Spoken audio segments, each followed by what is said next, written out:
Corona আক্রান্ত হয়ে মারা গেলেন সিলেটের সাবেক মেয়র বদরুদ্দিন আহমদ কামরান। প্রধানমন্ত্রীর শোক।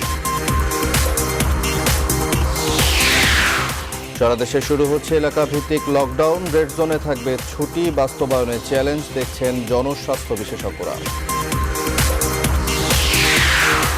করোনা যুদ্ধে দেশের ফ্রন্টলাইনার চিকিৎসকরা প্রাণ হারালেন ৩৩ জন, আক্রান্ত ১১০০-র বেশি। মনোবল চাঙ্গা রাখার পরামর্শ বিশেষজ্ঞদের। জামিন হয়নি এমপি পাপুলের, বিপুল অর্থ লেনদেনের প্রমাণ। দূতাবাসের সংশ্লিষ্টতার অভিযোগ নিয়ে হুঁশিয়ারি রাষ্ট্রদূতের। পাবলিক বিশ্ববিদ্যালয়গুলোতে অনলাইনে ক্লাসের পর্যাপ্ত প্রস্তুতি নেই এখনো। বড় ধরনের সেশন জটের শঙ্কায় শিক্ষার্থীরা। অর্থ পাচারের অভিযোগ পেলে ৫০% কর আরোপ, বাস্তবায়ন হলে কমবে অপরাধ বলছেন বিশেষজ্ঞরা। এবং অভিনেতা সুশান্তের মৃত্যু নিয়ে তোলপাড় বলিউড। আত্মহত্যা না হত্যা, এ নিয়ে চলছে নানা বিশ্লেষণ।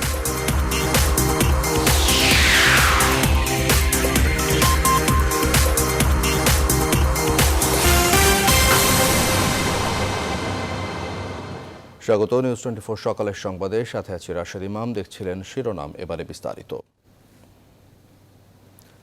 করোনা ভাইরাসে আক্রান্ত হয়ে এবার চলে গেলেন সিলেট সিটি কর্পোরেশনের সাবেক মেয়র ও আওয়ামী লীগের কার্যনির্বাহী কমিটির সদস্য বদরুদ্দিন আহমদ কামরান। গতরাত ২:৩০টার দিকে ঢাকার সম্মিলিত সামরিক হাসপাতাল সিএমএইচে চিকিৎসাধীন অবস্থায় তার মৃত্যু হয়। ইন্না লিল্লাহি ওয়া ইন্না ইলাইহি রাজিউন। ঢাকায় কামরানের সঙ্গে থাকা তার ছেলে ডাক্তার আরমান আহমেদ শিপলু এ তথ্য নিশ্চিত করেছেন। গত ৫ জুন সিলেট ওসমানী মেডিকেল কলেজের পিসিআর ল্যাবে কামরানের করোনা পজিটিভ ধরা পড়ে। ওই দিন রাতে প্রথমে বাসায় থেকে আইসোলেশনে রাখা হলেও ৬ জুন সকালে বমি আর জ্বর নিয়ে হাসপাতালে ভর্তি হন তিনি। অবস্থার তেমন কোনো পরিবর্তন না হওয়ায় ৭ জুন রবিবার সন্ধ্যায় হেলিকপ্টার যোগে ঢাকায় এনে সম্মিলিত সামরিক হাসপাতালে ভর্তি করা হয় তাকে।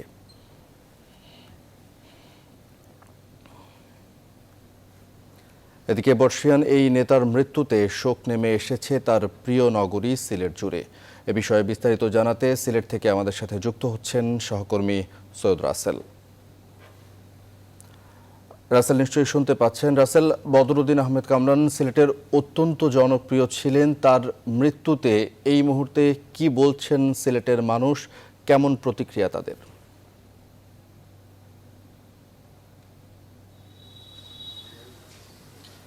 জি, ধন্যবাদ আপনাকে। আসলে বদরুদ্দিন আহমদ কামরান আজকে ভোরে ৩টার দিকে ঢাকায় সিএমএইচে মারা গেছেন, আপনি হয়তো জেনেছেন। আর একটা জিনিস, আসলে কামরান শুধু এই আওয়ামী লীগ নেতা না, তিনি আসলে মাটিও মানুষের নেতা হয়ে উঠেছিলেন এবং সিলেটের মানুষ তাকে জনতার কামরান হিসাবে অভিহিত করতো, বিবেচিত করতো। তো গত একদম ভোরে যখন মানুষ জানতে পারে, তখন থেকে মানুষ আসলে রওনা হয় সিলেটের কামরানের বাসায়। আমি এখন দাঁড়িয়ে আছি কামরানের বাসার সামনে। আপনারা দেখতে পাচ্ছেন যে মানুষ, নেতাকর্মী এবং এলাকার মানুষ ধীরে ধীরে এসে জড়ো হচ্ছেন। তো কামরান আসলে কি বলবো, কামরান এত ভালো একটা মানুষ ছিলেন, মানুষের সাথে মিশতেন, এই মানুষের সাথে এত আন্তরিক ছিলেন, সেটা আসলে এই এলাকার মানুষের সাথে কথা না বললে বোঝাই যায় না। আর আরেকটা জিনিস, তিনি আসলে মাঠে মানুষের নেতা ছিলেন। 1969 সাল থেকে ওনার রাজনীতি শুরু, রাজনীতির এই হাতে খড়ি। তারপর 1972 সালে তিনি ছাত্র থাকা অবস্থায় তিনি সিলেটের মেয়র, প্রথম কাউন্সিলর নির্বাচিত হয়েছিলেন ছাত্র থাকা অবস্থায়। তখন থেকে, এরপর থেকে তিনি দীর্ঘ 15 বছর টানা তিনি এই কমিশনার ছিলেন। এরপর থেকে কিছুদিন বিরতি থাকার পর 1996 সালে আবার তিনি সিলেটে, আবার মাঝখানে প্রবাসে ছিলেন। তারপরে প্রবাস থেকে 1995 সালে আবার তিনি এই সিলেট তখন সিটি কর্পোরেশন ছিল না, এই পৌরসভা ছিল, তখন পৌরসভা মেয়র নির্বাচিত হয়েছিলেন। এরপর 2003 সালে তিনি যখন সিলেট সিটি কর্পোরেশন প্রতিষ্ঠা হয়, তখন তিনি ভারপ্রাপ্ত মেয়রের দায়িত্ব পালন করেন। 2002 সালে। এরপর 2003 সালে তিনি যখন নির্বাচন হয়, তখন তিনি প্রথম মেয়র নির্বাচিত হয়ে ইতিহাস তৈরি করেন। এরপর 2008 সালে তিনি কারাগারে থাকা অবস্থায় তিনি আবার এই মেয়রের এই বিপুল ভোটের ব্যবধানে এই প্রতিদ্বন্দ্বীকে প্রার্থীকে হারিয়ে তিনি আবার মেয়র নির্বাচিত হন। তবে সর্বশেষ যে দুটি নির্বাচন হয়েছিল তখন এই নির্বাচনে আসলে তিনি হেরে যান। তো কথা বলছিলাম আসলে যে কামরান মারা যাওয়ার পর থেকে আসলে এখনো জনতার স্রোত বা বাড়িতে এখন শোকের ছায়া নেমে এসেছে, পুরো এলাকায় এই শোকের ছায়া নেমে এসেছে। সিলেট নগরবাসী এখনো স্তব্ধ, হয়তো কেউ এখন ঘুমিয়ে আছে, যারা জেগে আছেন তারা একদম স্তব্ধ হয়ে আছে। আপনারা শুনতে পাচ্ছেন হয়তো বাড়িতে কান্নার রোল, মানুষটা জড়ো হয়েছেন। আমি আসলে এরকম একজনের সাথে কথা বলবো, একজনের সাথে কথা বলবো যিনি ওই এলাকারই বাসিন্দা, একজন সাংবাদিক। তিনি কামরান এই মরহুম কামরানের সাথে অনেক মিশেছেন, অনেক কথা বলেছেন, বিভিন্ন সময় তার স্মৃতি জড়িয়ে আছে। আচ্ছা, আপনি একজন কামরানের এলাকার বাসিন্দা এবং একজন সাংবাদিক, বিভিন্ন সময় আপনার সাথে দেখা হয়েছে, কথা হয়েছে। আসলে আপনি কামরানের মৃত্যুটা কিভাবে দেখছেন? আমার অত্যন্ত শ্রদ্ধাভাজন ব্যক্তিত্ব বদরুদ্দিন আহমদ কামরান ভাই, আমি অত্যন্ত দুঃখ ভারাক্রান্ত হৃদয় জানাচ্ছি যে আমরা কাল রাত্রে পর্যন্ত আমরা ধরে নিয়েছি তিনি ভালো আছেন, তিনি ভালো হয়ে যাবেন। আমরা কল্পনাও করিনি তিনি মরে যাবেন, কারণ সিলেটবাসী কখনোই কামরান ভাই নাই এই কথা চিন্তা করতে পারে না। কামরান ভাই এমন একজন মানুষ ছিলেন, এমন একজন দরদি বন্ধু ছিলেন। তিনি আমাদের সুখে দুঃখে তিনি সব সময় আমাদের পাশে দাঁড়িয়েছেন। তিনি আমাদেরকে আলোর পথ দেখিয়েছেন, তিনি আমাদের বটবৃক্ষের মতো ছায়া দিয়েছেন। তার কথা আমরা কোনোদিন ভুলবো না। কামরান ভাই আমাদেরকে এই জীবনে যে শিক্ষা দিয়ে গেছেন, যে যে যে পরিচ্ছন্ন রাজনীতির যে সংজ্ঞা তিনি স্থাপন করে গেছেন, এটা চিরদিন অনুসরণীয় হয়ে থাকবে। আজ আমাদের এই এলাকা স্তব্ধ হয়ে গেছে, সমস্ত এলাকায় সুখের ছায়া নেমে এসেছে। ফজরের আজানের পরপর মসজিদের মাইকে যখন মৃত্যু সংবাদটি প্রকাশ হয়, ঘরে ঘরে মানুষ স্তব্ধ হয়ে গেছে। শিশুরা বলতেছে কামরান ভাইয়ের কী হয়েছে, শিশু ভাইরা বলতেছে কামরান চাচার কী হয়েছে। সবাই যে মেনে নিতে পারছে না। এই এলাকায় এই যে সমস্ত এলাকা, আমাদের আশপাশ এলাকা থেকে মানুষজন সূর্য ওঠার আগেই তার বাড়িতে ছুটে এসেছেন, ছুটে এসে সমবেদনা জ্ঞাপন করতেছেন। ঘরে সবার ঘরে কান্নার রোল পড়ে গেছে এবং ঘরে ঘরে, শুধু তার কামরান ভাইয়ের ঘরে নয়, এই এলাকার সব ঘরে ঘরে মানুষ স্তব্ধ হয়ে গেছে, মানুষ শোকাহত হয়ে গেছে। মানুষ কামরান ভাইকে হারাতে চায়নি, কোনো দিনও হারাতে চায়নি, কিন্তু নির্মম নিয়তি কামরান ভাইকে কেড়ে নিয়েছে। আমরা কামরান ভাইয়ের জান্নাত কামনা করি, আমরা দোয়া করি কামরান ভাই যেন আল্লাহ পাক তাকে জান্নাত নসিব করেন এবং তার জীবনের সমস্ত গুনাহ মাফ করে দেন এবং তাকে জান্নাতে বাসিন্দা করেন। এটাই আজকে। ধন্যবাদ আপনাকে। উনি যেভাবে বলছিলেন আসলে কামরান বদরুদ্দিন আহমদ কামরান মাটি এবং মানুষের নেতা, এবং আসলে একদম এই সিলেটের রাজনীতির একটা অবিচ্ছেদ্য অংশ হয়ে উঠেছিলেন কামরান। আসলে এরকম নেতা সিলেটে আর এখন পর্যন্ত গড়ে ওঠেনি। তো রাজনীতির কথা বললে আসলে কামরানের নামটি উঠে আসে। আর এই ছিল আসলে অবস্থা। আর একটা জিনিস তথ্য করে জানিয়ে রাখি, এখন পর্যন্ত আসলে জানাজার সময়টি এই ফিক্সড করা হয়নি, এই দিনক্ষণ বা সময়টি এই নির্ধারণ করা হয়নি। আমরা জানতে পেরেছি 9টার দিকে এই সিলেট জেলা পরিষদের এই সিলেট জেলা আওয়ামী লীগ এবং মহানগর আওয়ামী লীগ একটা মিটিং আছে। ওই মিটিং থেকে তারা এসে পরবর্তী করণীয় কিংবা জানাজার সময় এবং কিভাবে কি করা যায় সেটা করণীয় নির্ধারণ করবে। এই ছিল এই সিলেট থেকে আমরা সর্বশেষ আপডেট ফিরে আছি স্টুডিওতে। রাসেল, ধন্যবাদ আপনাকে সংযুক্ত হবার জন্য। দর্শক, সহকর্মী সৈয়দ রাসেল প্রয়াত বদরুদ্দিন আহমেদ কামরানের বাসভবন থেকে জানাচ্ছিলেন সেখানকার সবশেষ পরিস্থিতি এবং তার ঘনিষ্ঠজনদের প্রতিক্রিয়া। ঢাকা উত্তর সিটির 17 এবং দক্ষিণ সিটির 28 এলাকা সহ সারা দেশের বিভিন্ন এলাকা জোন ভিত্তিক লকডাউন হচ্ছে। রেড জোনে থাকবে ছুটি। জনপ্রশাসন প্রতিমন্ত্রী ফরহাদ হোসেন এসব কথা জানান। তিনি বলেন, জোনিংয়ের বিষয় স্বাস্থ্য মন্ত্রণালয় থেকে জানা যাবে। উত্তরের মেয়র আতিকুল ইসলাম জানিয়েছেন, হুট করে বললেই বাস্তবায়ন সম্ভব নয়, কমপক্ষে 48 ঘন্টা আগে জানাতে হবে। জনস্বাস্থ্য বিশেষজ্ঞরা বলছেন, উদ্যোগ ভালো কিন্তু বাস্তবায়ন চ্যালেঞ্জের। বিস্তারিত আশিকুর রহমান শ্রাবণের প্রতিবেদনে। বিশ্বব্যাপী করোনা ভাইরাসের সংক্রমণের বাস্তবতায় 150 কোটি মানুষের দেশ চীনকেও ছাড়িয়ে গেছে মাত্র 16-17 কোটির দেশ বাংলাদেশ। এই বাস্তবতায় করোনা ভাইরাস মোকাবেলায় রাষ্ট্র এর আগে যে সমস্ত সিদ্ধান্ত গ্রহণ করেছিল সেখানে কি কোনো পরিবর্তন আসছে? উত্তর দিয়েছে সরকার। পরিস্থিতি বিবেচনায় পুরো দেশকে লাল, সবুজ, হলুদ এই 3 ভাগে ভাগ করা হয়েছে। ঢাকার রেড জোন এলাকা নির্ধারিত হয়েছে 45টি, যার মধ্যে উত্তরে 17 আর দক্ষিণে 28টি। উত্তরের 17টিতে গুলশান, বাড্ডা, উত্তরা, মিরপুর সহ বেশ কয়েকটি আবাসিক এলাকা আছে। দক্ষিণের ২৮টির মধ্যে আছে পুরান ঢাকার কিছু এলাকা সহ মতিঝিল, খিলগাঁও, এলিফ্যান্ট রোড ও সেগুনবাগিচা। ঢাকা শহরে ৬০-এর ঊর্ধ্বে গেলে সেটা রেড জোন হবে ১ লক্ষে।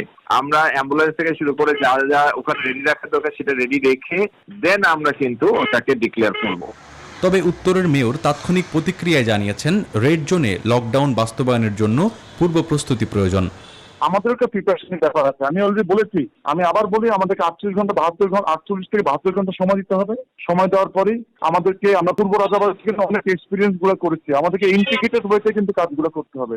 নতুনভাবে রেড জোনে এসেছে চট্টগ্রাম সিটি কর্পোরেশনের 11টি এলাকা, যেখানে বন্দর, পতেঙ্গা, পাহাড়তলী ও খুলশীর কয়েকটি ওয়ার্ড আছে। জনস্বাস্থ্য বিশেষজ্ঞরা বলছেন, সংক্রমণ রোধে জোনিং ভালো উদ্যোগ, কিন্তু বাস্তবায়নে ব্যর্থ হলে মহামারী আরও ছড়াবে। এটিকে সফল করার জন্য যে কাজগুলো করা দরকার সেটি হচ্ছে লকডাউনটি কঠোর হতে হবে, জনচলাচলকে সীমিত রাখতেই হবে। দ্বিতীয়ত হচ্ছে লকডাউনকৃত অঞ্চলে একটি নিবিড় পরীক্ষা অভিযান পরিচালনা করতে হবে। যদি এটি করতে আমরা ব্যর্থ হই তাহলে কিন্তু আমরা অচিরেই করোনার ভয়াবহ সংক্রমণের বিস্ফোরণ দেখব। করোনা পরিস্থিতিতে টানা 2 মাসেরও বেশি সময় বন্ধ থাকার পর সীমিত পরিসরে অফিস খোলে 31 মে। আশিকুর রহমান শ্রাবণ, নিউজ 24, ঢাকা। এক ভাইরাসের ভয়ে বসে না থেকে মানুষকে বাঁচানোর চেষ্টা করছে সরকার। সেজন্য প্রয়োজনীয় পদক্ষেপ নেওয়া হচ্ছে জানিয়ে প্রধানমন্ত্রী শেখ হাসিনা বলেছেন, করোনার বাস্তবতা মাথায় রেখেই এলাকা ভিত্তিক লকডাউনে যাচ্ছে সরকার। রোববার সংসদে এসব বলেন প্রধানমন্ত্রী শেখ হাসিনা। এ সময় আওয়ামী লীগ নেতা মোহাম্মদ নাসিম এবং ধর্ম প্রতিমন্ত্রী শেখ মোহাম্মদ আবদুল্লাহের মৃত্যুতে গভীর শোক প্রকাশ করেন সরকার প্রধান। বলেন, তাদের মৃত্যুতে দেশ ও আওয়ামী লীগের বড় ক্ষতি। প্লাবন রহমানের রিপোর্ট। তার মধ্যে বিশেষভাবে চলছে সংসদের বাজেট অধিবেশন। সাবেক স্বাস্থ্যমন্ত্রী ও আওয়ামী লীগের বর্ষিয়ান রাজনীতিবিদ মোহাম্মদ নাসিম এবং ধর্ম প্রতিমন্ত্রী শেখ মোহাম্মদ আবদুল্লাহর মৃত্যুতে শোক প্রস্তাব আনা হয় সংসদ অধিবেশনে। শোক প্রস্তাবের আলোচনায় অংশ নেন প্রধানমন্ত্রী শেখ হাসিনা। দেশের রাজনৈতিক অঙ্গনে মোহাম্মদ নাসিম ও শেখ মোহাম্মদ আবদুল্লাহর অবদানের কথা স্মরণ করেন সরকার প্রধান। মোহাম্মদ নাসিম একজন রাজনৈতিক নেতা হিসেবে অত্যন্ত দক্ষ ছিলেন, যারা যে কটা মানুষ সবসময় আমার খুব পাশে থেকেছে, প্রতিটি ক্ষেত্রে সমর্থন দিয়েছে, সেই দুজন মানুষকে একই দিনে হারালাম। এটাই সব থেকে কষ্ট। যে কোনো একজন কর্মী মারা গেলেও আমরা সবাই ছুটে গেছি, তার জানাজা করা, সেখানে একটু ফুল দেওয়া, পরিবারের সাথে দেখা করা, কিন্তু এমন একটা অস্বাভাবিক পরিবেশ যে আমরা এবার সেটা করতে পারলাম না। করোনা মহামারীর মধ্যে বিধিনিষেধ তুলে অর্থনৈতিক কর্মকাণ্ড চালুর বিষয়ে ব্যাখ্যা দেন প্রধানমন্ত্রী। বলেন, মহামারীর মধ্যে মানুষকে বাঁচিয়ে রাখতেই সব সিদ্ধান্ত নিচ্ছে সরকার। মানুষগুলিকে এখন করোনার ভয়ে তাদেরকে তো আমরা না খাওয়ায় মারতে পারি না, তাদের বেঁচে থাকার ব্যবস্থা তো আমাদের নিতে হবে, তাদের জীবন যাত্রাটা যে চলে সেটা তো আমাদের করতে হবে। বলেন, অর্থনৈতিক কর্মকাণ্ড চালু রাখার পাশাপাশি করোনার সংক্রমণ কমিয়ে আনতে এলাকাভিত্তিক লকডাউন করা হচ্ছে। ঠিক করেছি কোন কোন এলাকায় বেশি দেখা যাচ্ছে সেটা লকডাউন করা, সেখানে আমরা আটকাচ্ছি যে ওখান থেকে কোনো রকম আর সংক্রামিত না হয়, কিন্তু সাথে সাথে যেন আমাদের অর্থনৈতিক কর্মকাণ্ডগুলি যেন সচল থাকে সেদিকে আমরা ব্যবস্থা নিয়েছি এবং আমরা একটা বাজেটও দিতে সক্ষম হয়েছি। ভাইরাস মোকাবেলায় সরকার সাধ্যমতো চেষ্টা করে যাচ্ছে বলে জানান প্রধানমন্ত্রী। তবে স্বস্তির দিন ফেরাতে দেশবাসীকে স্বাস্থ্যবিধি মেনে চলার আহ্বান জানান সংসদ নেতা। প্লাবন রহমান, নিউজ 24, ঢাকা। করোনা রোগীদের চিকিৎসা সেবা দিতে গিয়ে এ পর্যন্ত প্রাণ হারিয়েছেন 33 জন চিকিৎসক, যাদের মধ্যে রয়েছেন সিনিয়র প্রফেসর, অ্যাসিস্ট্যান্ট ও অ্যাসোসিয়েট প্রফেসর সহ তরুণ চিকিৎসকরা। এমন পরিস্থিতিতে ফ্রন্টলাইনারদের মনোবল শক্ত রাখার পরামর্শ দিয়েছেন বিশেষজ্ঞ চিকিৎসক অধ্যাপক ডাক্তার ABM আব্দুল্লাহ। মৃতদের রাষ্ট্রীয় মর্যাদা ও আক্রান্তদের জন্য পৃথক হাসপাতালের দাবি জানাচ্ছে চিকিৎসকদের সংগঠনগুলো। রিশাদ হাসান জানাচ্ছেন বিস্তারিত। রাজধানীর একটি কোভিড হাসপাতালের ভেতরের চিত্র এটি। এই চিত্রই বলে দিচ্ছে শতভাগ আক্রান্তের সম্ভাবনা নিয়ে সামনে থেকে সাহস নিয়ে করোনার বিরুদ্ধে যুদ্ধে চিকিৎসকরা। বাংলাদেশ ডক্টরস ফাউন্ডেশনের সবশেষ তথ্য বলছে এ পর্যন্ত 1100-র বেশি চিকিৎসক আক্রান্ত হয়েছেন করোনায়। সামনে থেকে যারা যুদ্ধ করছিলেন এদের মধ্যে মৃত্যুর সংখ্যা 30-এর অধিক, আর লক্ষণ উপসর্গ নিয়ে মারা গেছেন আরও 5 চিকিৎসক। এমন পরিস্থিতিতে ফ্রন্টলাইনার চিকিৎসকদের মনোবল না হারিয়ে কাজ করে যাওয়ার পরামর্শ দিচ্ছেন বিশেষজ্ঞ চিকিৎসক অধ্যাপক ডক্টর ABM আব্দুল্লাহ। যুদ্ধক্ষেত্রে যুদ্ধ করতে গেলে মৃত্যুর ঝুঁকি থাকবেই। আমরা এক অদৃশ্য শক্তির বিরুদ্ধে যুদ্ধ করে যাচ্ছি, করোনা, সেখানেও ঝুঁকি একটা আছেই। তারপরেও আমাদেরকে এই যুদ্ধে শরিক হতেই হবে, যুদ্ধ কিন্তু চালিয়ে যেতেই হবে। যুদ্ধের মনোভাব নিয়ে করোনার সঙ্গে লড়তে লড়তে যারা প্রাণ হারিয়েছেন তাদের জন্য রাষ্ট্রীয় স্বীকৃতির দাবি জানাচ্ছে বাংলাদেশ স্বাধীনতা চিকিৎসক পরিষদ। জাতীয় পর্যায়ে সেবাকর্মী যারা শাহাদত বরণ করেছেন বা উৎসর্গ করেছেন তাদের বিষয়ে যে সরকারের কাছে যে অবশ্যই যে আমাদের দাবি থাকবে তাদেরকে যেন রাষ্ট্রীয়ভাবে স্বীকৃতি প্রদান করা হয়। এখনও যারা আক্রান্ত অবস্থায় তাদের সুচিকিৎসা নিশ্চিতের জন্য পৃথক হাসপাতালের দাবি চিকিৎসকদের আরেক সংগঠন BDF-এর। এই জনবলকে যদি আমরা সঠিক চিকিৎসার মাধ্যমে আবার কর্মক্ষেত্রে ব্যাক না করিয়ে আনতে পারি, তাহলে আসলে কিছুদিন পরে যে চিকিৎসকের ক্রাইসিস তৈরি হবে সেটা আসলে আমরা কোনোভাবেই পূরণ করতে পারবো না। সম্মুখ যোদ্ধাদের সুরক্ষা আর দৃঢ় মনোবলই পারে করোনা যুদ্ধে জয় এনে দিতে বলছেন বিশেষজ্ঞরা। রেশাদ হাসান, নিউজ 24, ঢাকা। এবারে বৈশ্বিক করোনা পরিস্থিতি। বিশ্বজুড়ে করোনার সংক্রমণ বাড়ছে। গেল 24 ঘন্টায় প্রায় 1,22,000 মানুষ ভাইরাসটিতে আক্রান্ত হয়েছেন, তবে কিছুটা কমেছে মৃত্যু। একদিনে মৃত্যু হয়েছে 3,200-এর বেশি মানুষের। এসব ঘটনায় বিশ্বে কোভিড-19 মোট মৃতের সংখ্যা 4,35,000-এ ছাড়িয়েছে, আর মোট আক্রান্ত 79,82,000-এর বেশি। যুক্তরাষ্ট্রে প্রাণহানির সংখ্যা কমেছে। গেল 24 ঘন্টায় মারা গেছে প্রায় 350 মানুষ। এ নিয়ে দেশটিতে মোট মৃতের সংখ্যা দাঁড়িয়েছে 1,18,000-এ। ব্রাজিলে করোনা পরিস্থিতি ভয়াবহ। দেশটিতে একদিনে প্রাণহানি আরও 600। দেশটিতে মোট মৃতের সংখ্যা 43,500। রাশিয়ার আরও প্রায় 9,000 মানুষের মাঝে সংক্রমণে দেশটিতে করোনায় মোট আক্রান্তের সংখ্যা 5,29,000-এ দাঁড়িয়েছে। তবে ইউরোপে করোনা পরিস্থিতি উন্নতি হয়েছে। সোমবার থেকে লকডাউন শিথিলের ঘোষণা দিয়েছে ব্রিটেন ও ফ্রান্স। এদিকে ভারতে করোনা পরিস্থিতি ক্রমেই অবনতি হচ্ছে। দেশটিতে গেল 24 ঘন্টায় আরও প্রায় 11,500 মানুষ সংক্রমিত হয়েছে। নিয়ে মোট আক্রান্তের সংখ্যা 3,33,000 ছাড়িয়েছে। এসব ঘটনায় এরই মধ্যে Indonesia, Singapore, Malaysia, Thailand, Cambodia, দক্ষিণ আফ্রিকা ও ব্রুনাই হজ যাত্রা বাতিলের ঘোষণা দিয়েছে। এই পরিস্থিতিতে 1932 সালে আধুনিক সৌদি আরব প্রতিষ্ঠার পর প্রথমবারের মতো হজ বাতিলের বিষয়টি বিবেচনা করছে সৌদি আরব।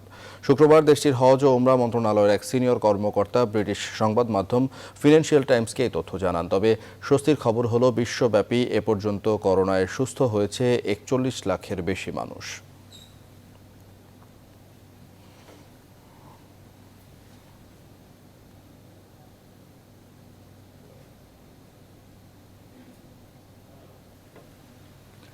অক্সফোর্ড ইউনিভার্সিটির বিজ্ঞানীদের উদ্ভাবিত করোনা ভাইরাসের টিকা 40 কোটি ডোজ প্রি অর্ডার করতে প্রাথমিক চুক্তিতে উপনীত হয়েছে ইউরোপের 4 দেশ, জার্মানি, ফ্রান্স, ইতালি ও নেদারল্যান্ডস। চুক্তি অনুযায়ী 2020 সালের শেষ নাগাদ ভ্যাকসিন বাজারজাতের প্রস্তুতি সম্পন্ন হবে বলে আশা করা হচ্ছে। বিস্তারিত মাসুদ রানার ডেস্ক রিপোর্টে। যুক্তরাজ্যের অক্সফোর্ড বিশ্ববিদ্যালয়ে তৈরি করোনার সম্ভাব্য ভ্যাকসিন তৃতীয় পর্যায়ে পরীক্ষার উদ্যোগ নেওয়া হয়েছে। এরই মাঝে ভ্যাকসিন আবিষ্কারের আগেই অক্সফোর্ড ইউনিভার্সিটির বিজ্ঞানীদের আবিষ্কৃত করোনা ভাইরাসের টিকার 40 কোটি ডোজ আগেই অর্ডার করতে একটি প্রাথমিক চুক্তি করেছে জার্মানি, ফ্রান্স, ইতালি এবং নেদারল্যান্ডস। জার্মান স্বাস্থ্য মন্ত্রণালয় জানিয়েছে ইউরোপীয় ইউনিয়নভুক্ত সবকটি দেশ এই টিকা কর্মসূচিতে অংশগ্রহণের সুযোগ পাবে। বিভিন্ন দেশে করোনার প্রতিরোধী টিকা ও ঔষধ আবিষ্কারের প্রচেষ্টা চলছে, আর সেই প্রচেষ্টা থেমে নেই। করোনার প্রতিরোধে পোলিও টিকা উল্লেখযোগ্য ভূমিকা রাখতে পারে বলে আশা করছেন গবেষকরা। সায়েন্স সাময়িকীতে প্রকাশিত এক নিবন্ধে একদল আন্তর্জাতিক জোটের বিশেষজ্ঞরা এমন আশাবাদ জানিয়েছে। গবেষকরা এটিও জানিয়েছেন ওরাল পোলিও ভ্যাকসিন নিরাপদ, এটি প্রয়োগ করা সহজ এবং খুব সহজলভ্য। মাসুদ রানা, নিউজ 24। কুয়েতের আদালতে একাধিকবার জামিন আবেদন করেও জামিন পাননি অর্থ ও মানব পাচারের অভিযোগে আটক লক্ষ্মীপুরের এমপি শহীদ ইসলাম পাপুল। উল্টো তাকে নিয়ে অভিযান চালিয়ে তার এক চেক বই জব্দ করেছে সিআইডি, যার মাধ্যমে বিপুল অর্থ লেনদেনের প্রমাণ মিলেছে। এদিকে এসব ঘটনায় দূতাবাসের সংশ্লিষ্টতা আছে এমন অভিযোগ তুলে বিভিন্ন মাধ্যমে খবর প্রচার হওয়ায় আইনি ব্যবস্থা নেওয়ার হুমকি দিয়েছেন রাষ্ট্রদূত SM আবুল কালাম। আরও জানাচ্ছেন লাকমিনা জেসমিন সোমা। অর্থ ও মানব পাচারের অভিযোগে আটক লক্ষ্মীপুরের MP শহীদ ইসলাম পাপুলের বিরুদ্ধে তদন্ত চালিয়ে যাচ্ছে কুয়েত সিআইডি। এরই মধ্যে তাকে সাথে নিয়ে অভিযান চালিয়ে তার একটি চেক বই জব্দ করেছেন সিআইডি কর্মকর্তারা। ওই বইয়ের মাধ্যমে বিপুল পরিমাণ অর্থ লেনদেনেরও প্রমাণ মিলেছে। পাপুলের অবৈধ ভিসা বাণিজ্যের সাথে জড়িত সন্দেহে তার সহযোগী মর্তুজা মামুনকেও আটক করা হয়েছে। আরব টাইমসের প্রতিবেদনে বলা হয়েছে, কুয়েত গোয়েন্দার কাছে সাক্ষ্য দেওয়া 11 ভুক্তভোগী বাংলাদেশি কর্মীর সবাই মামুনের সংশ্লিষ্টতা থাকার তথ্য দিয়েছেন। রোববার দেশটির স্বরাষ্ট্র ও উপপ্রধানমন্ত্রী বলেন, মানব পাচারকারী যেই হোক তার বিরুদ্ধে কঠোর অবস্থানে কুয়েত সরকার। এদিকে পাপুলের অবৈধ ভিসা বাণিজ্যের সাথে স্থানীয় বাংলাদেশ দূতাবাসের কিছু কর্মকর্তার যোগসাজশ আছে। সোশ্যাল মিডিয়ায় এমন অভিযোগের ঝড় ওঠায় আইনি ব্যবস্থা নেওয়ার হুঁশিয়ারি দিয়েছেন রাষ্ট্রদূত SM আবুল কালাম। এই সমস্ত ভুয়া আইডি করে, ফেসবুক আইডি করে কিংবা বিভিন্নভাবে এই সমস্ত তথ্য প্রচার করতেছে, তাদেরকে চিহ্নিত করে তাদের বিরুদ্ধে আমি কঠোর আইনানুগ ব্যবস্থা গ্রহণ করব। সোশ্যাল মিডিয়ায় রাষ্ট্রদূতের এই ভিডিওর নিচেও ফের একই রকম অভিযোগ জমতে দেখা যায়।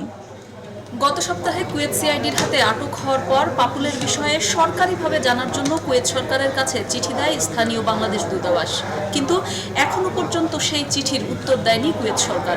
বিষয়টিকে কেউ কেউ রহস্যজনক বলেও মনে করছেন। লাকমিনা জেসমিন সোমা, নিউজ 24, ঢাকা। করোনা সংক্রমণের জেরে বড় ধরনের সেশন জটের শঙ্কায় পড়েছে পাবলিক বিশ্ববিদ্যালয়ের শিক্ষার্থীরা। এখনও বিশ্ববিদ্যালয়গুলোর অনলাইন ক্লাসের প্রস্তুতি নেই পর্যাপ্ত। তবে যতটুকু সামর্থ্য আছে তা নিয়েই অনলাইনের ক্লাসে যাওয়ার চিন্তা বিশ্ববিদ্যালয়গুলোর। পাশাপাশি বিশ্ববিদ্যালয় চালু হলে বেশি ক্লাস পরীক্ষা নিয়ে সেশন জট এড়ানোর চেষ্টার কথা ভাবছে কর্তৃপক্ষ। প্লাবন রহমানের রিপোর্ট। করোনা সংক্রমণে সবকিছু সীমিত পরিসরে চালু হলেও এখনো বন্ধ শিক্ষা প্রতিষ্ঠান। ঘরবন্দি দেশের কোটি কোটি শিক্ষার্থী, যে কারণে এমন চেহারা শিক্ষা প্রতিষ্ঠানগুলোর। প্রায় 4 মাস ক্লাস পরীক্ষা বন্ধ থাকায় সেশন জটের সংখ্যা ঘিরে ধরেছে পাবলিক বিশ্ববিদ্যালয়ের শিক্ষার্থীদের। তথ্য বলছে, স্বায়ত্তশাসিত 4টি সহ 46টি সরকারি বিশ্ববিদ্যালয়ে মোট শিক্ষার্থী প্রায় 108 লাখ, যাদের বেশিরভাগেরই সেশন জটের সংখ্যায় দিন কাটছে বাসায়। সেশন জট একটা অভিশাপের মতো ছিল আমাদের কাছে, সেই জায়গা থেকে আমরা মুক্ত হয়ে গিয়েছিলাম। পরীক্ষা না হওয়া এবং ক্লাস না হওয়ার কারণে দীর্ঘ একটা সেশন জটের আশঙ্কা থাকছে। শিক্ষার্থীদের প্রায় সবাই বাড়ি চলে যাওয়ায় এবং আবাসিক হল বন্ধ থাকায় অনলাইন ক্লাসই একমাত্র ভরসা। কিন্তু শিক্ষা কার্যক্রম বন্ধের প্রায় 4 মাস হতে চললেও সে পথে হাঁটতে পারেনি ঢাকা, চট্টগ্রামের মতো প্রথম সারির বিশ্ববিদ্যালয়গুলো।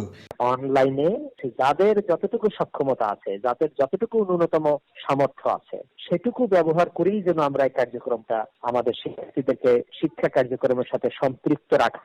বড় একটা অনাকাঙ্ক্ষিত বন্ধের মধ্যে সেশন জটটা একটা আশঙ্কা আমরাও করছি।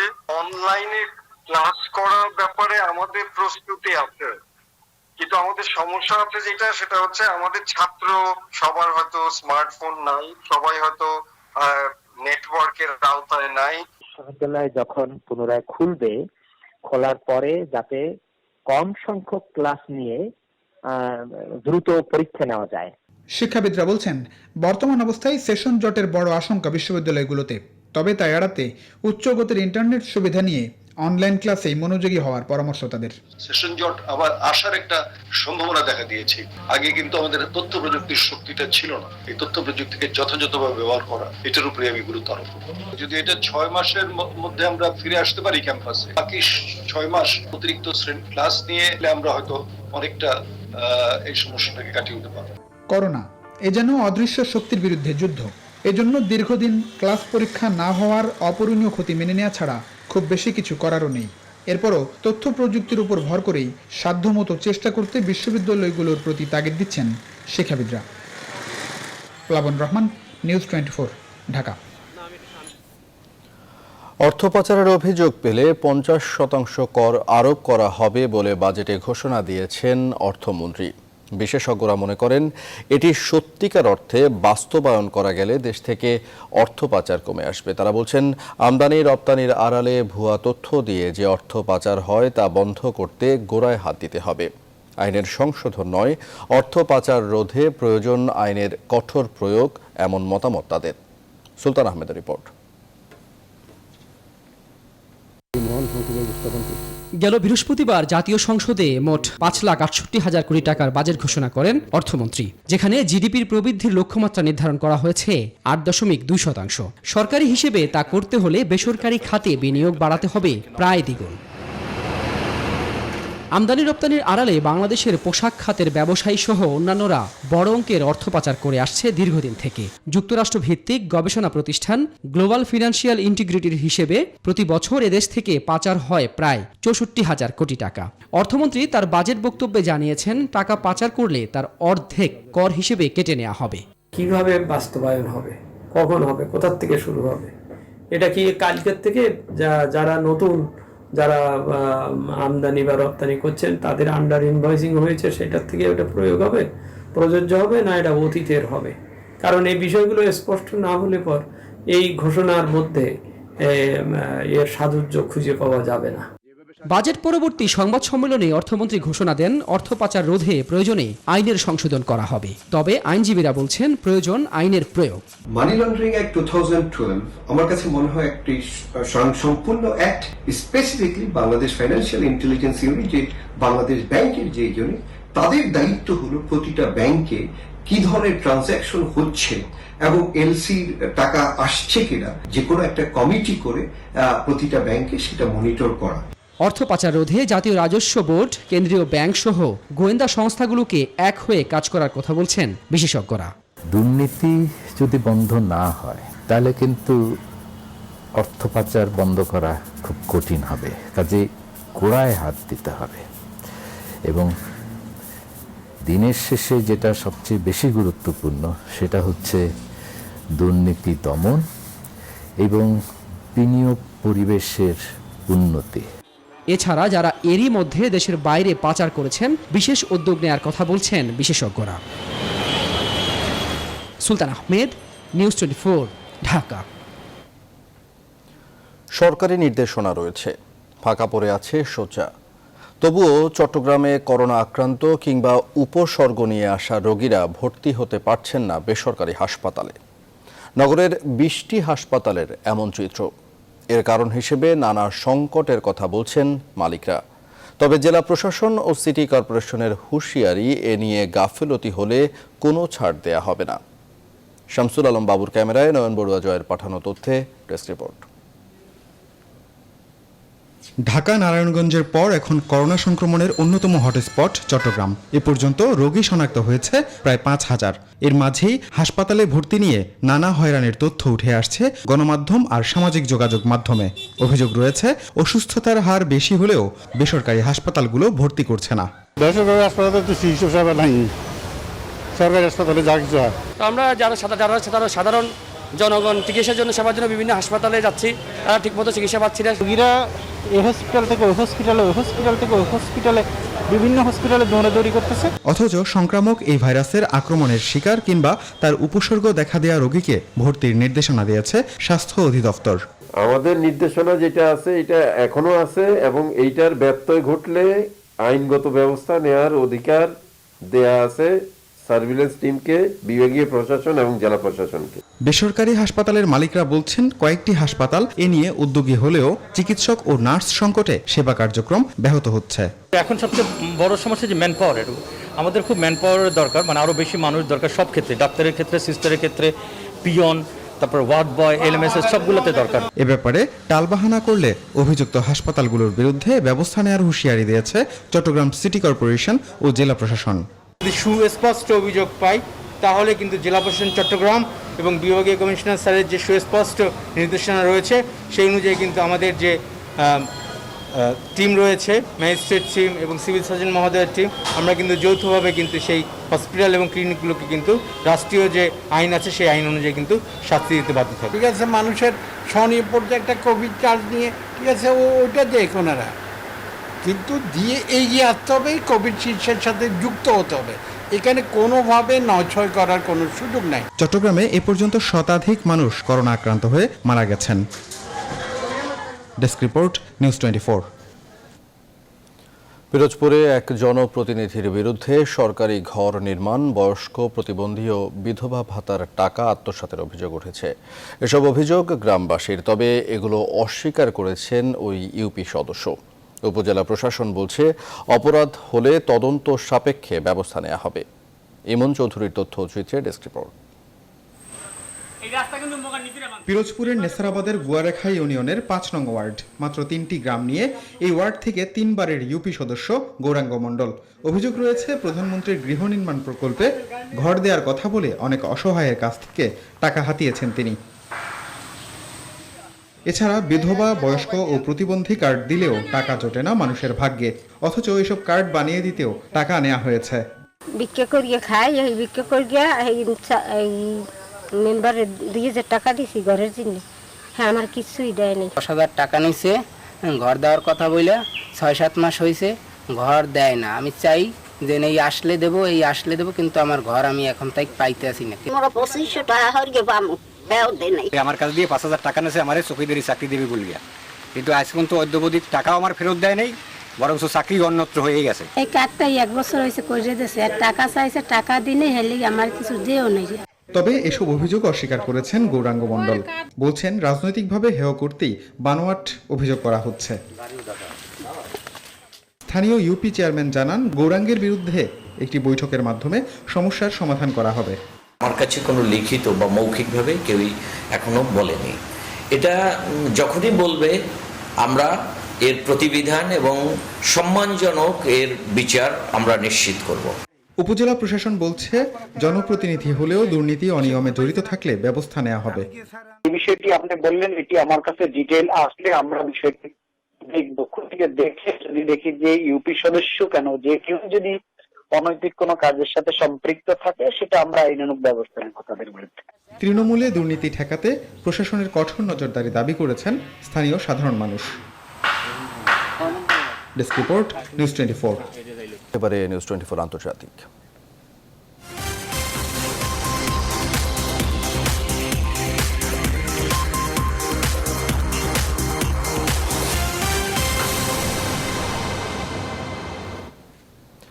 এবার যুক্তরাষ্ট্রের জর্জিয়া অঙ্গরাজ্যের আটলান্টায় এক কৃষ্ণাঙ্গ যুবক পুলিশের গুলিতে নিহত হওয়ার ঘটনায় আটলান্টা শহরে ছড়িয়ে পড়েছে বিক্ষোভ। ঘটেছে অগ্নিসংযোগের মতো ঘটনা। ওই ঘটনার দায় মেনে নিয়ে আটলান্টা পুলিশ প্রধান পদত্যাগ করেছেন। মাসুদ রানার রিপোর্ট। গেল মাসে জর্জ ফ্লয়েড নামে এক কৃষ্ণাঙ্গ পুলিশি নির্যাতনে প্রাণ হারানোর পর থেকেই বিক্ষোভে উত্তাল যুক্তরাষ্ট্র। এরই মাঝে জর্জিয়া অঙ্গরাজ্যের আটলান্টায় এক কৃষ্ণাঙ্গ যুবক পুলিশের গুলিতে নিহত হয়েছে। স্থানীয় সময় শুক্রবার 27 বছর বয়সী ওই কৃষ্ণাঙ্গ যুবক একটি ফাস্টফুড রেস্টুরেন্টের বাইরে নিজের গাড়িতে ঘুমিয়েছিলেন। রেস্টুরেন্ট কর্মীরা অভিযোগ করে যে গাড়িটি অন্য ক্রেতাদের পথে বাধা তৈরি করছিল। এমন অভিযোগ পেয়ে পুলিশ তাকে আটকের চেষ্টার সময় প্রতিরোধ করলে পুলিশ তাকে লক্ষ্য করে গুলি করে, সেখানেই গুলিবিদ্ধ হন তিনি। পুলিশের পক্ষ থেকে জানানো হয় হাসপাতালেই মারা যান তিনি। এই ঘটনার জেরে শনিবার প্রতিবাদকারীরা আটলান্টার একটি প্রধান মহাসড়ক বন্ধ করে দেয়, এমনকি ওই রেস্তোরাঁটিতে অগ্নিসংযোগ করে। আটলান্টার মেয়র জানিয়েছেন, ওই যুবকের মৃত্যুকে কেন্দ্র করে নগরীর পুলিশ প্রধানকে বরখাস্ত করা হয়েছে। এদিকে দেশটির ক্যালিফোর্নিয়া অঙ্গরাজ্যে গাছ থেকে ঝুলন্ত এক কৃষ্ণাঙ্গ যুবকের লাশ উদ্ধার করার পর শুক্রবার ওই ঘটনাকে আত্মহত্যা বলে জানিয়েছে পুলিশ। ফ্লয়েডের মৃত্যুর ঘটনার পর আরেক কৃষ্ণাঙ্গ যুবকের মৃত্যুতে চলমান বিক্ষোভ আরো জোরালো করে তুলবে বলে মনে করা হচ্ছে। মাসুদ রানা, নিউজ 24। ভারতের আপত্তি সত্ত্বেও নতুন মানচিত্রের অনুমোদন দিয়েছে নেপালের পার্লামেন্ট। নেপালের নতুন মানচিত্র প্রত্যাখ্যান করে একে একতরফা পদক্ষেপ বলে আখ্যা দিয়েছে মোদী প্রশাসন। আবার কংগ্রেস এ বিষয়ে নরেন্দ্র মোদীর সরকারের দিকে আঙুল তুলে বলছে, জাতীয় স্বার্থ রক্ষার প্রশ্নে আবার ব্যর্থ হলো তারা। সীমান্ত উত্তেজনার মধ্যেই রাশিয়ার মধ্যস্থতায় আলোচনা টেবিলে বসছে চীন ও ভারত। বিস্তারিত চন্দ্রানী চন্দ্রার ডেস্ক রিপোর্টে। ভারত ও নেপালের মধ্যে বিতর্কিত অঞ্চলকে নিজেদের অংশ বলে দেখিয়ে নতুন ম্যাপ প্রকাশ করেছে নেপাল। আর এর মধ্যে দিয়ে দিল্লি কাঠমান্ডু কূটনৈতিক সম্পর্কে নতুন এক তিক্ততার অধ্যায় শুরু হতে চলেছে।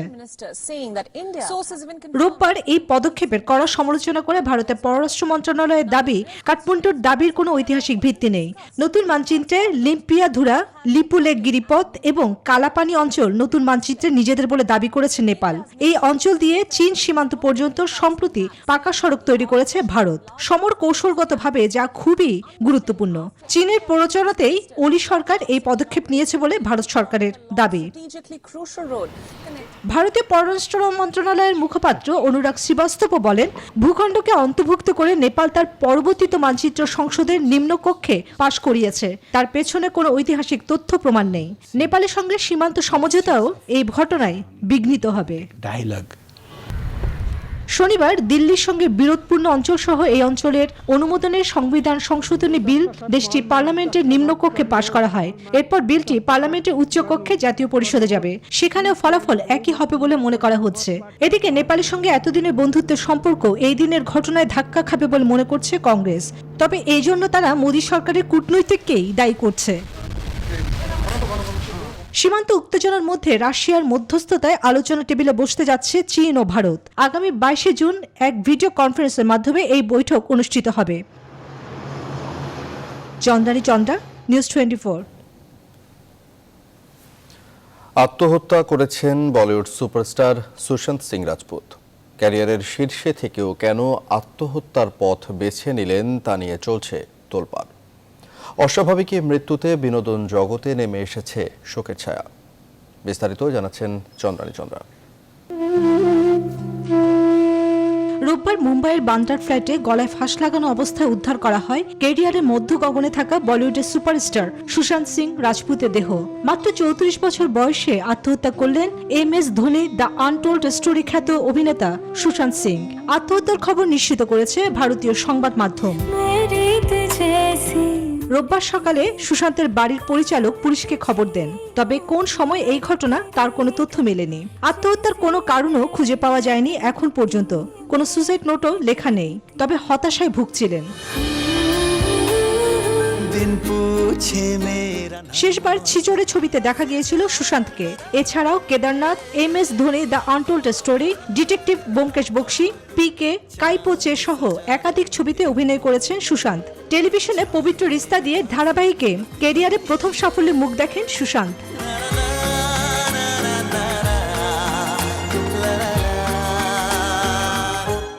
তার আত্মহত্যায় টুইট করে শোক প্রকাশ করেছে মোদি, মমতা, পাশাপাশি অক্ষয় কুমার, শিল্পা শেট্টি, সঞ্জয় দত্ত সহ আরো অনেকে। 1986 সালে 21 জানুয়ারি পাটনায় জন্ম সুশান্ত সিং রাজপুতের। চন্দ্রানী চন্দ্রা, নিউজ 24। এবারে খেলার খবর।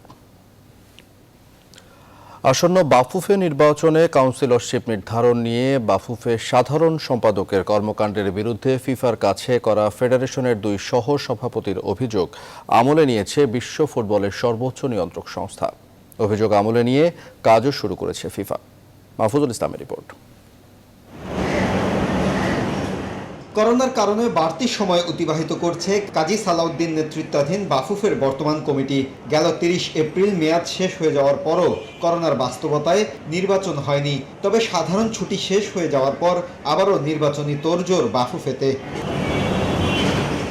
কাউন্সিলরশিপ নির্ধারণ নিয়ে বাফুফের সাধারণ সম্পাদক সহ বেশ কয়েকজন স্টাফের বিরুদ্ধে নানান অনিয়মের অভিযোগ বেশ কিছু ক্লাবের। এছাড়াও ফেডারেশনের সাধারণ সম্পাদকের কার্যক্রমের বিরুদ্ধে আগে থেকেই সোচ্চার ফেডারেশনের 2 সহ সভাপতি বাদল রায় ও মহিউদ্দিন আহমেদ মহি। সার্বিক বিষয়ে অনিয়মের অভিযোগ এনে সাধারণ সম্পাদকের বিরুদ্ধে ফিফা বরাবর চিঠি পর্যন্ত দিয়েছে এই 2 কর্তা। এরই মধ্যে এই চিঠির উত্তর দিয়েছে ফিফা। বিজনেস সেক্রেটারির বিরুদ্ধে আমরা লিখছি, ইজ আওয়ার পেইড সেক্রেটারি, অনির্বাচিত, মানে আমরা তার অ্যাপয়েন্টমেন্ট করছি, সেটা আমাদের উপর খবর বের করতে পারে না। অনিয়মতান্ত্রিক ভাবে অনৈতিকভাবে হস্তক্ষেপ করছে এবং অস্ত্র প্রলোভন দেখাচ্ছে। এই ক্ষেত্রে নির্বাচন নিরপেক্ষ না বলে আমরা ফিফাকে জানাইছি এবং ফিফা এই ব্যাপারে কনসার্ন তারা আমাদের রিসিভ করছে। ফিফার সাথে আমার যোগাযোগ আছে, তারা আমাকে বলছে যে তোমাদের চিঠিটা আমরা পাইছি আর we are working on that. ফিফার ইথিক্স কমিটির অধীনে কমপ্লেইন প্ল্যাটফর্মে দেওয়া উত্তরে এরই মধ্যে বেশ কিছু তথ্য জানতে চেয়েছে ফিফা। অনলাইন প্ল্যাটফর্মের মাধ্যমে জানা গেছে আরো বৃহৎ তদন্তের প্রয়োজনে অভিযোগকারীদের কাছে প্রয়োজনে আরো তথ্য চাইতে পারে বিশ্ব ফুটবলের সর্বোচ্চ নিয়ন্ত্রক সংস্থা। মাহফুজুল ইসলাম, নিউজ 24, ঢাকা। এবারে বিনোদনের খবর। করোনার প্রকোপ বেড়েই চলেছে। এরই মধ্যে চলচ্চিত্র প্রযোজক, পরিচালক সহ সব সংগঠনের সিদ্ধান্তে গত 5ই জুন থেকে শুরু হয়েছে চলচ্চিত্রের শুটিং। কিন্তু করোনা পরিস্থিতিতে ঝুঁকি নিয়ে শুটিংয়ে আগ্রহী নন অনেক নির্মাতা। যদিও চলচ্চিত্রের এই ক্রান্তিকালে পারিশ্রমিক কমিয়ে কাজ করতে চান অভিনয়ের শিল্পীদের অনেকেই। বিস্তারিত জানাচ্ছেন ফাতেমা কাউসার। দীর্ঘদিন থেকেই বাংলা চলচ্চিত্রে মন্দাভাব চলছে। একের পর এক বন্ধ হচ্ছে সিনেমা হল। এর মধ্যেই মরার উপর খাড়ারঘা হয়ে এসেছে করোনা ভাইরাস। প্রায় 3 মাস বন্ধ থাকার পর সম্প্রতি মিলেছে শুটিংয়ের অনুমতি। মানতে হবে স্বাস্থ্যবিধি। তবে এ কারণে চলচ্চিত্রের বাজেটে যুক্ত হয়েছে নতুন খরচ। সিনেমা হল কমে যাওয়ার কারণে লগ্নি করা টাকা ফেরত নিয়েও অনিশ্চয়তায় প্রযোজকরা। এমন বাস্তবতায় দেশের শীর্ষ নায়ক থেকে শুরু করে অনেকেই পারিশ্রমিক কমানোরও সিদ্ধান্ত নিয়েছেন। আমার সাথে ঈদের দিন সাকিবের সাথে ঈদ শুভেচ্ছা হয়েছে এবং সিনেমার উপরে দু একটা কথাবার্তা হয়েছে। সে বলছে, ফিল্ম ভাইয়া এখন তো আর বড় বাজারের সিনেমা বানানো যাবে না, ছোট বাজারের সিনেমা যাবে। কিন্তু ইতিমধ্যে আমার সাথে একাধিকবার কলকাতার সুপারস্টার দেবের সাথে কথা হয়েছে। খুব লো বাজেটে সে বাংলাদেশ এবং কলকাতার জন্য সাপলামিদের সাথে একাধিক ছবি করার জন্য প্রস্তুত আছে।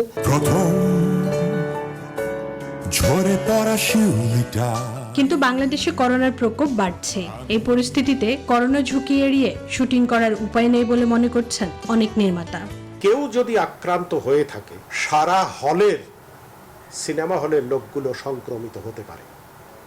তো সেই ভয় নিয়ে কে সিনেমা হলে যাবে আর কে সিনেমা হল খুলবে?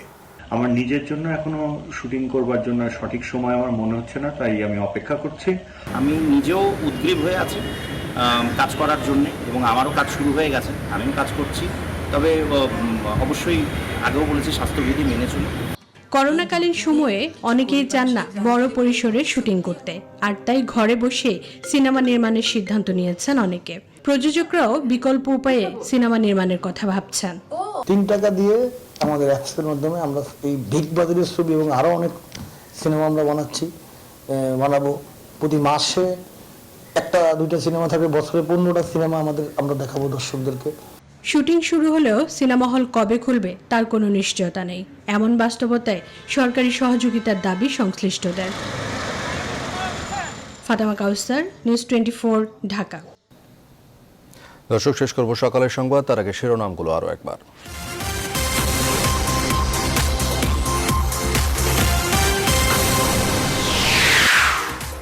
করোনায় আক্রান্ত হয়ে মারা গেলেন সিলেটের সাবেক মেয়র বদরুদ্দিন আহমদ কামরান, প্রধানমন্ত্রীর শোক। সারা দেশে শুরু হচ্ছে এলাকা ভিত্তিক লকডাউন, রেড জোনে থাকবে ছুটি, বাস্তবায়নে চ্যালেঞ্জ দেখছেন জনস্বাস্থ্য বিশেষজ্ঞরা।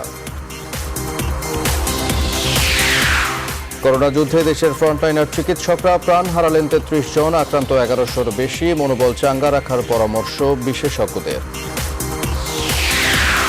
জামিন হয়নি এমপি পাপুলের, বিপুল অর্থ লেনদেনের প্রমাণ, দূতাবাসের সংশ্লিষ্টতার অভিযোগ নিয়ে হুঁশিয়ারি রাষ্ট্রদূতের। পাবলিক বিশ্ববিদ্যালয়গুলোতে অনলাইনে ক্লাসের পর্যাপ্ত প্রস্তুতি নেই এখনও, বড় ধরনের সেশন জটের শঙ্কায় শিক্ষার্থীরা। অর্থ পাচারের অভিযোগ পেলে 50% কর আরোপ, বাস্তবায়ন হলে কমবে অপরাধ, বলছেন বিশেষজ্ঞরা। এবং অভিনেতা সুশান্তের মৃত্যু নিয়ে তোলপাড় বলিউড, আত্মহত্যা না হত্যা এ নিয়ে চলছে নানা বিশ্লেষণ। এই ছিল সকালের সংবাদের আয়োজনে। ধন্যবাদ এতক্ষণ সাথে থাকার জন্য।